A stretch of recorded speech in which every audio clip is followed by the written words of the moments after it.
ಕಾಂಗ್ರೆಸ್ನಲ್ಲಿ dinner meeting ಭರಾಟೆ. ನಾಳೆ ದಲಿತ ಸಮುದಾಯದ ಶಾಸಕ ಸಚಿವರ ಸಭೆ, ಡಿನ್ನರ್ ಸಭೆ ಆಯೋಜಿಸಿದ ಹೋಮ್ ಮಿನಿಸ್ಟರ್. ಇದುವೇ ಚದುರಂಗದ ಮೊದಲ ಸ್ಟೋರಿ, ಡಿನ್ನರ್ ಡಿಶುಮ್.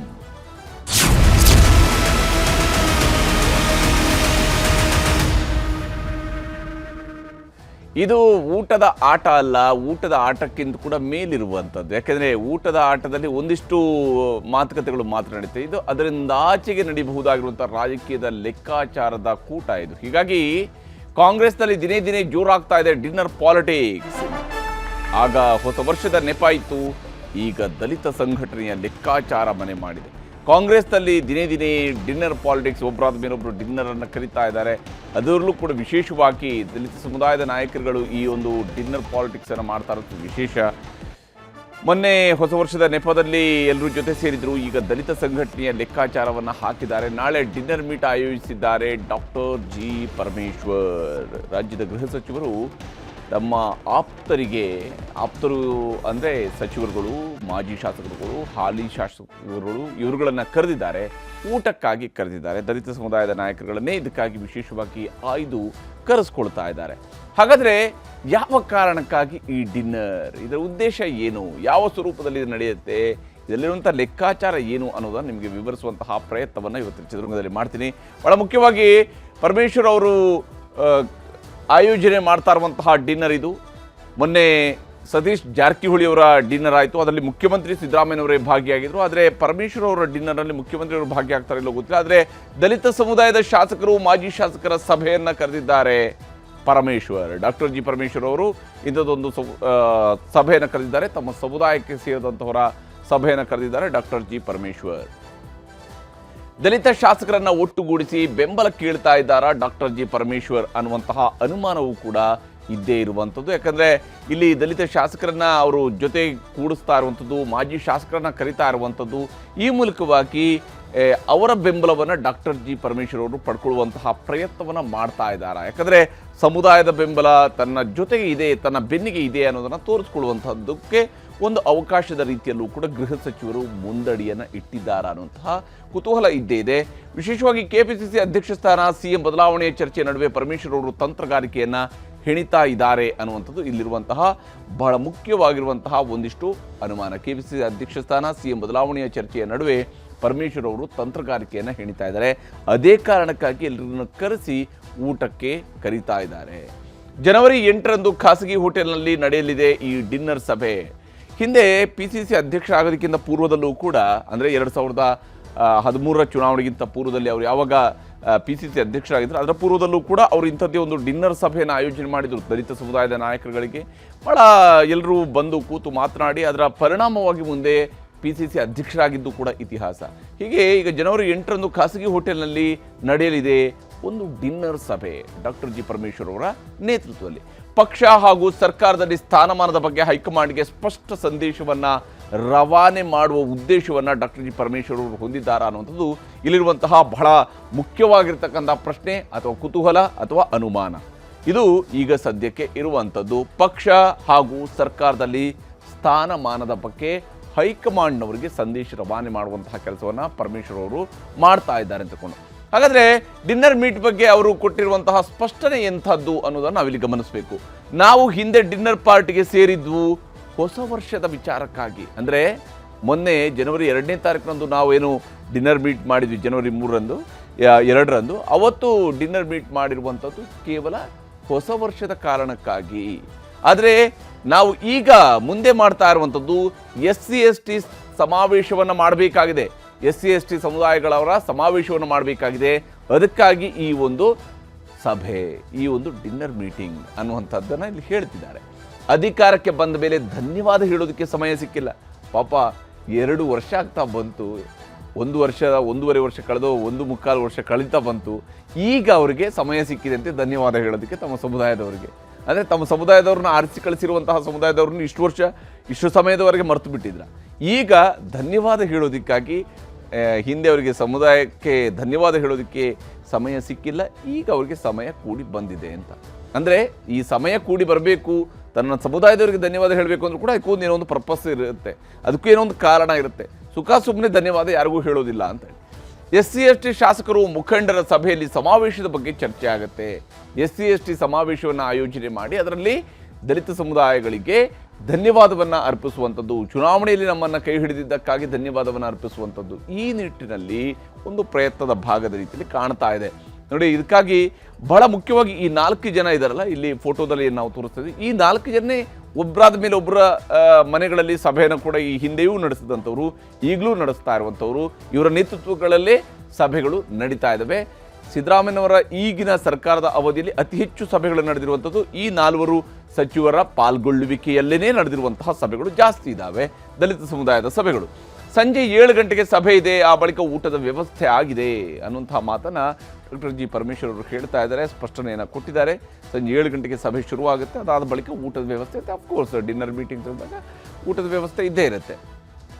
SC/ST ಸಚಿವರಿಗೆ ಆಹ್ವಾನ ಇದೆ, ಬೇರೆಯವರು ಕೂಡ ಬರಬಹುದು ಅಂತ ಹೇಳಿದ್ದಾರೆ. ಅಂದರೆ ಕೇವಲ SC/ST ಸಮುದಾಯದವರಿಗೆ ಮಾತ್ರನೇ ನಾವು ಈ ಸಭೆಯನ್ನು ಮಾಡ್ತೀವಿ ಅಂತೇಳಿ ಅಲ್ಲ, ಬೇರೆಯವರು ಕೂಡ ಬರಬಹುದು, ಈ ಸಭೆಯಲ್ಲಿ ಭಾಗಿಯಾಗಬಹುದು ಅಂತೇಳಿ ಡಾಕ್ಟರ್ ಜಿ ಪರಮೇಶ್ವರ್ ಅವರು ಹೇಳಿದ್ದಾರೆ. ನಾವು ಅವತ್ತು ಡಿನ್ನರ್ ಪಾರ್ಟಿ ಅಂತಂದರೆ ಹೊಸ ವರ್ಷದಲ್ಲಿ ನಾವೊಂದಿಷ್ಟು ವಿಚಾರಗಳನ್ನು ನಮ್ಮ ಆಂತರಿಕವಾಗಿ ಮಾತಾಡುವಂಥದ್ದಿತ್ತು ಅಂದ್ಕೊಂಡು ಕರೆದ್ರು. ಮುಖ್ಯಮಂತ್ರಿಗಳಿಗೂ ಕೂಡ ಅವರು ಆಹ್ವಾನ ಮಾಡಿದರು. ಮುಖ್ಯಮಂತ್ರಿಗಳು ಕ್ಯಾಬಿನೆಟಲ್ಲಿ ಆಯ್ತಪ್ಪ ಊಟ ಹಾಕೋದಾದ್ರೆ ನಾನು ಬರ್ತೀನಿ ನಡೆಯ ಅಂದರು. ಸೊ ಬಂದರು, ಊಟ ಮಾಡಿದ್ವಿ. ಯಾವುದೇ ರಾಜಕೀಯಗಳನ್ನು ನಾವು ಅಂದರೆ ಮುಂದೆ ಹಾಗೆ ಹೀಗೆ ಇದೆಲ್ಲ ಏನು ಚರ್ಚೆ ಮಾಡಲಿಲ್ಲ. ನಾಳೆ ಪಾರ್ಟಿ ಇಲ್ಲ, ಡಿನ್ನರ್ ಪಾರ್ಟಿ ಇಲ್ಲ. ನಾವು ಮುಂದಿನ ದಿನಗಳಲ್ಲಿ SC/ST ಸಮಾವೇಶ ಮಾಡಬೇಕು ಅಂತ ಉದ್ದೇಶ ಇಟ್ಕೊಂಡಿದ್ದೇವೆ. ಅದಕ್ಕೆ ನಾವು ನಾಳೆ ಪೂರ್ವಭಾವಿ ಸಭೆಯನ್ನು ಕರೆದಿದ್ದೇವೆ. ಏನು ತೀರ್ಮಾನ ಮಾಡ್ತಾರೆ ಅವರು, ಎಲ್ಲಿ ಮಾಡಬೇಕಾ ಬೇಡವಾ, ಮತ್ತು ಮಾಡೋದಿದ್ರೆ ಎಲ್ಲಿ ಮಾಡಬೇಕು, ಇದೆಲ್ಲ ಸ್ವಲ್ಪ ಚರ್ಚೆ ಮಾಡ್ತೀವಿ. ಬಿಂಬಿತ ಯಾರು ಬೇಕಾದ್ರೂ ಏನು ಬೇಕಾದ್ರೂ ವ್ಯಾಖ್ಯಾನ ಮಾಡಲಿ. ಈ ಜನ ಕಾಂಗ್ರೆಸ್ ಪಕ್ಷಕ್ಕೆ ಯಾವತ್ತೂ ಕೂಡ ಬೆಂಬಲವಾಗಿ ನಿಂತಿದ್ದಾರೆ, ಅವ್ರು ಹಾಗೆ ನಿಲ್ಲಬೇಕು. ಮುಂದೆ ಚುನಾವಣೆಗಳು ಬರ್ತಾ ಇದೆ, ZP TPS ಚುನಾವಣೆ ಬರ್ತಾ ಇದೆ, ಮತ್ತು ಕಾಂಗ್ರೆಸ್ಸಿಗೆ ಬೆಂಬಲವಾಗಿರಲೇಬೇಕಲ್ಲ ಅವರು. ಅದನ್ನು ನಾವು ಅವ್ರ ಕಷ್ಟ ಸುಖಗಳು ಕೇಳಬೇಕಲ್ಲ. ಅಧಿಕಾರದಲ್ಲಿದ್ದಾಗಲೂ ನಾವು ಕರೆದವ್ರನ್ನ ಮಾತಾಡಿಸ್ದೇ ಇದ್ದರೆ ಮತ್ತು ಯಾವಾಗ ಮಾತಾಡ್ಸೋದು ಇಲ್ಲ ಗೊತ್ತಿಲ್ಲ. ಅದು ನಾಳೆ ಚರ್ಚೆ ಆಗುತ್ತೆ, ತೀರ್ಮಾನ ಮಾಡೋದು. ಹೀಗೆ ಡಾಕ್ಟರ್ ಜಿ ಪರಮೇಶ್ವರ್ ಅವರು ಭಾಳ ವಿಷಯಗಳನ್ನು ಪ್ರಸ್ತಾಪ ಮಾಡಿದ್ದಾರೆ. ಅಧಿಕಾರದಲ್ಲಿ ಇದ್ದಾಗೂ ಕೂಡ ಕರೀದೆ, ಮತ್ತಿನ್ಯಾವಾಗ ಕರೆಯೋದು, ಮತ್ತು ಈ ಸಮುದಾಯ ನಮಗೆ ದೊಡ್ಡ ಬೆಂಬಲವನ್ನು ಕೊಟ್ಟಿದ್ದೀನಿ. ಅಫ್ಕೋರ್ಸ್ ಹೌದು, ಅಹಿಂದ ಸಮುದಾಯಗಳು ಬಹಳ ದೊಡ್ಡ ಮಟ್ಟದಲ್ಲಿ ಬೆಂಬಲ ಕೊಟ್ಟಿದೆ. ಅದರಲ್ಲೂ ವಿಶೇಷವಾಗಿ ದಲಿತ ಸಮುದಾಯಗಳ ಬೆಂಬಲ ಈ ಕಳೆದ ಬಾರಿಯ ಚುನಾವಣೆಯಲ್ಲಿ ಕಾಂಗ್ರೆಸ್ ಕಡೆಗೆ ದೊಡ್ಡ ವರವಾಗಿ ಅದು ಮಾರ್ಪಟ್ಟಿತ್ತು ಅನ್ನೋಂಥದ್ದು ರಾಜಕೀಯದ ಫಲಿತಾಂಶ ಹೇಳಿರುವಂಥದ್ದು. ಆದರೆ ಇದರ ನಡುವೆ ಯಾವ ಹುದ್ದೆಯ ಮೇಲೆ ಕಣ್ಣು ಅನ್ನುವಂಥ ಪ್ರಶ್ನೆ ಇದ್ದೇ ಇದೆ. ಯಾಕೆಂದರೆ ಇಲ್ಲಿ 2 ಹುದ್ದೆಗಳ ವಿಚಾರದ ಬಗ್ಗೆ ಮುಖ್ಯವಾದಂಥ ಚರ್ಚೆ ಆಗ್ತಿದೆ. 3ನೇ ಹುದ್ದೆಯ ವಿಚಾರದಲ್ಲೂ ಕೂಡ ಚರ್ಚೆಗಳು ಇದ್ದಾವೆ. ಆ 3 ಹುದ್ದೆಗಳ ಬಗ್ಗೆ ಕೂಡ ನಿಮಗೆ ಹೇಳ್ತೀನಿ. ಅದರಲ್ಲಿ ಕಾಂಗ್ರೆಸ್ನಲ್ಲಿ CM ಬದಲಾವಣೆ ಅನ್ನುವಂಥದ್ದು ಇದು ಮೊದಲ ಹುದ್ದೆಯ ಚರ್ಚೆ. ಇದು CM ಬದಲಾವಣೆ ಆಗುತ್ತೆ ಅಂತೇಳಿ ಇದು ದಿನದಿಂದ ದಿನಕ್ಕೆ ತೀವ್ರಗೊಳ್ತಾ ಇರುವಂತಹ ಚರ್ಚೆ. ಕಾಂಗ್ರೆಸ್ನಲ್ಲಿ CM ಬದಲಾವಣೆಯ ಬಗ್ಗೆ ನಡೀತಾ ಇರುವಂತಹ ಚರ್ಚೆ. ಈ ಹುದ್ದೆಯೂ ಕೂಡ ಈ ಸಭೆಯ ಒಂದು ಅಜೆಂಡಾ ಆಗಬಹುದು. CM ಬದಲಾವಣೆ ಆದರೆ ದಲಿತರನ್ನೇ ಮುಖ್ಯಮಂತ್ರಿ ಮಾಡಬೇಕು ಅನ್ನುವಂಥ ಒತ್ತಡವನ್ನು ಹೇರುವಂಥದ್ದು ನಾಯಕರ ಒಟ್ಟು ಪ್ರಯತ್ನ. ಯಾಕಂದರೆ ನಮ್ಮ ಸಮುದಾಯದವರೊಬ್ಬರು ಈ ರಾಜ್ಯದ ಕರ್ನಾಟಕದ ಮುಖ್ಯಮಂತ್ರಿ ಆಗಬೇಕು ಅನ್ನೋದು ದಲಿತ ಸಮುದಾಯದವರ ನಡುವೆ ಇರುವಂತಹ ಒಂದು ಚರ್ಚೆ. ಯಾಕಂದರೆ ಇಷ್ಟು ವರ್ಷಗಳ ಕಾಲ ದಲಿತ ಸಮುದಾಯ ದೊಡ್ಡ ಮಟ್ಟದಲ್ಲಿ ಬೆಂಬಲಿಸ್ತಾ ಬಂದಿರುವಂಥ ಕಾಂಗ್ರೆಸ್ ಪಕ್ಷವನ್ನು, ಆದರೆ ದಲಿತರನ್ನು ಮುಖ್ಯಮಂತ್ರಿ ಮಾಡಲಿಲ್ಲ. ಈ ಕಾರಣಕ್ಕಾಗಿ ಅಂಥದ್ದೊಂದು ಒತ್ತಾಯ. ದಲಿತ ಸಮುದಾಯ ಕಾಂಗ್ರೆಸ್ ಜೊತೆಗೆ ನಿಂತಿದೆ ಅನ್ನುವಂತಹ ಸ್ಪಷ್ಟ ಸಂದೇಶವನ್ನು ರವಾನೆ ಮಾಡಬೇಕಾಗಿದೆ, ಮಾಡಿಯಾಗಿದೆ, ಇನ್ನು ಮುಂದೆಯೂ ಕೂಡ ಮಾಡಬೇಕಿದೆ, ಮತ್ತು ಆ ಸಮುದಾಯದ ವಿಶ್ವಾಸವನ್ನು ಉಳಿಸ್ಕೊಳ್ಬೇಕಾಗಿದೆ ಅನ್ನುವಂಥದ್ದು ಇಲ್ಲಿರುವಂತಹ ಭಾಳ ಮುಖ್ಯವಾದಂಥ ವಿಚಾರ. ಒಂದು ವೇಳೆ ಇದು 2ನೇ ಹುದ್ದೆಯ ವಿಚಾರಕ್ಕೆ ಬಂದರೆ, ಒಂದು ವೇಳೆ ಮುಖ್ಯಮಂತ್ರಿಯಾಗಿ ಸಿದ್ದರಾಮಯ್ಯನವರು ಮುಂದುವರೆದ್ರೆ ಆಗ ಹೆಚ್ಚುವರಿ DCM ಸ್ಥಾನ ಬೇಕು ಅಂತೇಳಿ. ಮೊದಲನೇ ಹುದ್ದೆ CM ಸ್ಥಾನ, ಅದಿಲ್ಲ ಅಂದರೆ DCM ಸ್ಥಾನ, ಹೆಚ್ಚುವರಿ ಹುದ್ದೆಗಳ ಸೃಷ್ಟಿ ಆಗಬೇಕು, DCM ಆಗಬೇಕು.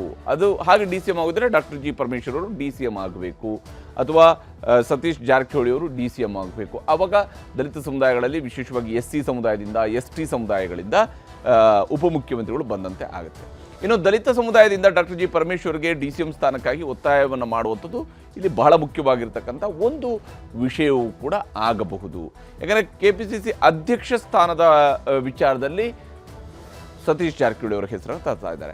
DCM ಸ್ಥಾನ ಹಾಗೂ KPCC ಅಧ್ಯಕ್ಷ ಸ್ಥಾನದ ಬಗ್ಗೆಯೂ ಕೂಡ ಚರ್ಚೆ ಆಗುತ್ತೆ. ಇದು 3ನೇ ಹುದ್ದೆ, KPCC ಅಧ್ಯಕ್ಷ ಸ್ಥಾನದ ಬಗ್ಗೆನ ಚರ್ಚೆ. ಇಲ್ಲಿ ಬಹಳ ಮುಖ್ಯವಾಗಿ ಕೆಪಿಸಿಸಿ ಅಧ್ಯಕ್ಷ ಸ್ಥಾನಕ್ಕೆ ಸತೀಶ್ ಜಾರಕಿಹೊಳಿ ಅವರನ್ನ ತರುವಂತಹ ಪ್ರಯತ್ನ ನಡೀತಾ ಇದೆ. ಈಗ ಯಾರು ಅಧ್ಯಕ್ಷರಾಗಿ ಆಗ್ತಾರೋ, ಕೆಪಿಸಿಸಿಗೆ ಅಧ್ಯಕ್ಷರಾಗಿ ಅಧಿಕಾರಕ್ಕೆ ಬರ್ತಾರೋ, ಆ ಅಧ್ಯಕ್ಷರ ನೇತೃತ್ವದಲ್ಲಿ 2028ರಲ್ಲೂ ಕೂಡ ಚುನಾವಣೆ ನಡೆಯಬಹುದು. ಹೀಗಾಗಿ ಈಗ ಯಾರು ಅಧ್ಯಕ್ಷರಾಗಬೇಕು ಅನ್ನೋಂಥ ವಿಚಾರದಲ್ಲೂ ಕೂಡ ಬಹಳ ಮುಖ್ಯವಾದಂತಹ ನಿರ್ಧಾರಗಳು, ಚರ್ಚೆಗಳು ಕಾಂಗ್ರೆಸ್ನ ಒಳಗಡೆ ನಡೀತಾ ಇದ್ದಾವೆ. ಒಂದು ವೇಳೆ ಡಿ ಕೆ ಶಿವಕುಮಾರ್ ಅವರಿಗೆ ಕಂಟಿನ್ಯೂ ಆಗೋದಿದ್ರೆ ಮುಂದಿನ 3 ವರ್ಷದವರೆಗೂ ಕೂಡ ಅವರಿಗೆ ಕಂಟಿನ್ಯೂ ಮಾಡೋದಕ್ಕೆ ಮಾಡ್ತಾ ಹೋಗೋದಕ್ಕೆ ಸಾಧ್ಯ ಆಗುತ್ತೆ ಅನ್ನೋದು ಪ್ರಶ್ನೆ ಇದೆ. ಹೀಗಾಗಿ ಈಗ ಬದಲಾವಣೆ ಮಾಡೋದಿದ್ರೆ ಕೆಪಿಸಿಸಿ ಅಧ್ಯಕ್ಷ ಸ್ಥಾನಕ್ಕೆ ಸತೀಶ್ ಜಾರಕಿಹೊಳಿ ಅವರನ್ನು ತರಬೇಕು. ಆ ಒಂದು ಪ್ರಯತ್ನ ಈಗ ಸಾಗ್ತಾ ಇದೆ. ಡಿಕೆಶಿ ಪ್ರಭಾವ ಕಡಿಮೆ ಮಾಡೋದಕ್ಕೆ ಮತ್ತಷ್ಟು ಡಿಸಿಎಂ ಸ್ಥಾನದ ಸೃಷ್ಟಿಗೂ ಕೂಡ ಒತ್ತಡವನ್ನು ಹೇರುವಂತಹ ಪ್ರಯತ್ನವನ್ನು ಮಾಡಬಹುದು. ಅಫ್ಕೋರ್ಸ್ ಪರಮೇಶ್ವರ್ ಅವರು ಡಿಸಿಎಂ ಆದರೂ, ಡಿ ಕೆ ಶಿವಕುಮಾರ್ ಅವರು ಡಿಸಿಎಂ ಜೊತೆಗೆ ಪರಮೇಶ್ವರ್ ಅವರು ಆದ್ರು ಅಂತಂದ್ರೆ ಇಬ್ಬರು ಡಿಸಿಎಂಗಳು ಬಂದಂಗೆ ಆಗುತ್ತೆ. ಒಬ್ಬರು ಫೋಟೋ ಇರುವಲ್ಲಿ ಇಬ್ಬರು ಫೋಟೋ ಹಾಕಬೇಕಾಗುತ್ತೆ. ಸಿದ್ದರಾಮಯ್ಯನವರ ಅಕ್ಕಪಕ್ಕದಲ್ಲಿ 2 ಫೋಟೋ ಹಾಕಬೇಕಾಗುತ್ತೆ. ಒಬ್ಬರು ಫೋಟೋ ಇರುತ್ತೆ. ಇವಾಗ ಎಲ್ಲ ಜಾಹೀರಾತುಗಳಲ್ಲಿರ್ಬೋದು, ಪ್ರತಿಯೊಂದರಲ್ಲಿರ್ಬೋದು. ಇನ್ನು ಈ ವಿಚಾರಕ್ಕೆ ಸಂಬಂಧಪಟ್ಟಂತೆ ಡಿ ಕೆ ಸುರೇಶ್ ಅವರು ಹಾಗೆ ಕೆ ಜೆ ಜಾರ್ಜ್ ಅವರು ಮಾತನಾಡಿದರೆ ತೋರಿಸ್ತಾರೆ. ಡಿನ್ನರ್ ಪಾರ್ಟಿ ಮಾಡೋದ್ರಲ್ಲಿ ಯಾವುದು ತಪ್ಪಿಲ್ಲ ಅಂದ್ಬಿಟ್ಟು ಈಗಾಗಲೇ ಮುಖ್ಯಮಂತ್ರಿಯವರು ಹೇಳಿದ್ದಾರೆ. ಡಿನ್ನರ್ ಪಾರ್ಟಿ ಮಾಡೋದ್ರಲ್ಲಿ ಏನು ತಪ್ಪಿದೆ ನೋಡ್ರಿ. ಎಲ್ಲ ನಾವು ಮಂತ್ರಿಗಳು ಕರೆದುಬಿಟ್ಟು ಎಲ್ಲರಿಗೂ ಊಟ ಕೊಡ್ತೀವಿ ನಮ್ಮ ಪಾರ್ಟಿಯವರಿಗೆ. ಅದಕ್ಕೆ ಅಂತಂದ್ರೆ ನಾವೇನು ಬೇರೆಯವರಿಗೆ ಊಟ ಕೊಡ್ತೀವಿ. ನೋಡಿ, CM ಬದಲಾವಣೆ ಮಾಡೋದು ಡಿನ್ನರ್ ಪಾರ್ಟಿಯಲ್ಲಿ ಮಾಡ್ಲಿಕ್ಕೆ ಆಗೋದಿಲ್ಲ.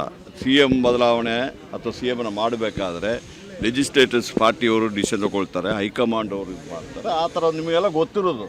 ಅಲ್ಲಿ ನಾನು ಇಲ್ಲಿ ಕೂತು ನಾನು ಹೇಳಿದ್ರೆ ಯಾರಾದ್ರು ಮಾಡ್ಲಿಕ್ಕೆ ಆಗ್ತದೆ? ಬದಲಾವಣೆ ಮಾಡಿ ಅವರು ನಾಯಕರಿದ್ದಾರೆ, ಒಂದು ಸಮುದಾಯದ ಮುಖಂಡರು. ಸೊ ಅವರು ಕೂಡ ಒಂದಷ್ಟು ಆಸೆ ಆಕಾಂಕ್ಷೆಗಳನ್ನ, ರಾಜಕಾರಣದಲ್ಲಿರ್ತಕ್ಕಂಥವ್ರೆಲ್ಲರೂ ಕೂಡ ಒಂದಷ್ಟು ಆಸೆ ಆಕಾಂಕ್ಷೆಗಳನ್ನ ಇಟ್ಕೊಂಡಿರ್ತಾರೆ. ಅವರೊಬ್ಬರೇ ಮುಖ್ಯಮಂತ್ರಿ ಆಗ್ಬೇಕು ಅನ್ನೋ ಆಸೆ ಇರ್ತಕ್ಕಂಥವ್ರೆಲ್ಲ ಸಾಕಷ್ಟು ಜನ ಇದ್ದಾರೆ. ಸೊ ಹಾಗಾಗಿ ತಪ್ಪು ಅಂತ ಹೇಳಲಿಕ್ಕೆ ಆಗುದಿಲ್ಲ.